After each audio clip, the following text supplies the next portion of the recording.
Engineer Rashid की तकरीर पर कहा कि बीजेपी हमेशा कश्मीर में बेगुनाहों की हलाकतों के बारे में आवाज उठाती रही है। उन्होंने कहा कि हिंदुस्तान मदर ऑफ डेमोक्रेसी है, इसलिए रशीद पार्लियामेंट में है। ठाकुर ने कहा कि शुमाली कश्मीर में टनल की तजवीज पहले से ही पाइपलाइन में थी।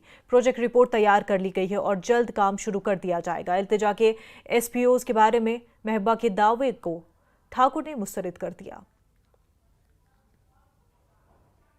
स्पोक्स पर्सन अल्ताफ ठाकुर जुड़े हुए, मजीद बात करते हैं। ठाकुर साहब, देखा आपने 30 सेकंड दिए गए यहाँ आज इंजीनियर रशीद को, जिसमें उन्होंने इस तरीके का बयान दिया। कैसे देख रहे हैं इस बयान को?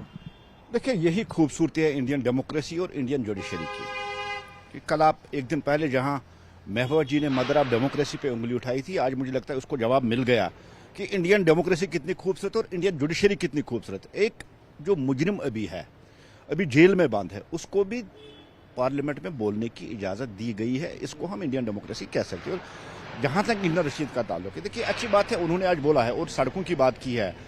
जहां इंजीनियर रशीद साहब अभी करना की बात करें, शायद पहले ही उसकी डीपीआर बन गया है, प्रोजेक्ट है, और वहां टनल मरकजी गवर्नमेंट ने पहले ही उसको अप्रूव किया है। और जहां तक आप कठवा और इसकी बात की, देखिए भारतीय जनता पार्टी का एक ही उसमें टेक है कि हमने पहले भी कहा है कि अगर कहीं कुछ गलत हुआ है तो उनको सजा मिलनी चाहिए और कसूरवारों को सजा मिलनी चाहिए, और उस पर एक कमेटी बिठानी चाहिए जिसकी जांच के और वेरिफिकेशन होनी चाहिए। भारतीय जनता पार्टी का भी यही मानना है। और वही कुछ देर पहले ही पीडीपी की सर जो महबूबा मुफ्ती है, उन्होंने भी मीडिया से बात की, और जब उनसे पूछा गया, उमर अब्दुल्ला कल गृह मंत्री से मिले थे, तो उन्होंने कहा कि देखिए मुद्दा स्टेटहुड का नहीं है, वो आज नहीं तो कल तो मिल जाएगा, लेकिन मुद्दा जो है वो है कि किस तरीके से इस वक्त जो ये सिविलियन किलिंग्स हैं इन पे कहीं ना कहीं काबू पाया जाए। और वही जो हाल ही में आपने खबर भी सुनी कि 2 एसपीओज जो थे इल्तिजा मुफ्ती के, उनको निकाल दिया गया है। तो यहाँ महबूबा मुफ्ती कह रही हैं कि उनको स्पाइंग के लिए रखा गया था, लेकिन उन्होंने माना नहीं, इसलिए उनको निकाल दिया गया। देखिए, जहां तक स्टेटहुड की बात है, स्टेटहुड जिस पे महबूबा जी ने आज बोला, और हम पहले कह चुके हैं कि देश के प्रधानमंत्री जी ने कहा और देश के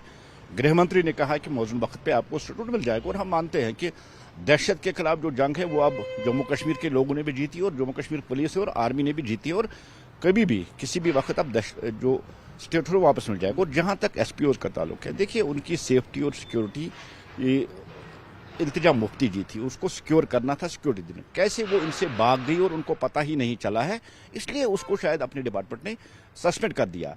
उनकी सेफ्टी और उनकी सिक्योरिटी का उनको ध्यान रखना था, और जो वीआईपी है जिसकी सिक्योरिटी की गई है, उसकी सेफ्टी के लिए 2 पीएसओज को लगाया गया है। उनको पता ही नहीं वो कहाँ सोई थी और इल्तिजा मुफ्ती कहाँ कुठवा पहुंच गई। मुझे लगता है गवर्नमेंट इस मसले को उन्होंने बड़ी संजीदगी से साथ लिया और देखा। और जहां तक उनकी सस्पेंड का ताल्लुक है, सस्पेंशन इसलिए हुई कि वो बेखबर थे कि इल्तिजा मुफ्ती कहाँ गई। बहुत शुक्रिया है। न्यूज़ 18 के लिए जहांगीर अजीज के साथ श्रीनगर से मैं सरोज कफील।